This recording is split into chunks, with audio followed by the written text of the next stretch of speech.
For today's fall buttercream piping tutorial, I will be showing you how to pipe an acorn.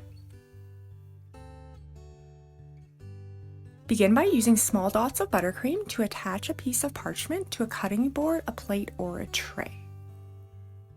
Using a medium consistency light brown buttercream and a number 10 tip, we'll begin piping the bottoms of our acorns. So to pipe these, we're going to apply pressure, slowly pull up, and then sharply pull away. We want to try to get these as uniform in size and especially circumference as possible.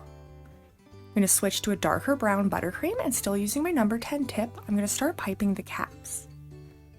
To pipe the caps, hold your piping tip about half a centimeter above the parchment paper, apply pressure, and once it matches up the circumference of the bottom, you're going to release pressure and sharply pull away to get a nice top on the cap. We're going to pipe a few more here to fill up our sheet. And as always, all of these instructions, the buttercream recipe, and lots of helpful information can also be found down in the description box below.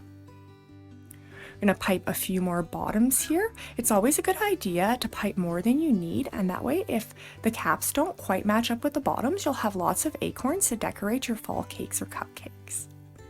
These will need to go into the freezer for at least 30 minutes to get nice and firm. You're going to need to work quickly, so peel a bottom off the parchment paper, dab it with a small amount of buttercream, and add one of those top caps on, giving it a slight twist to stick it together. And if these start to melt, just put them back into the freezer for a little bit to firm up. That is how you pipe an acorn. If you have enjoyed this tutorial, I'd appreciate it so much if you would like or subscribe. Thanks for watching!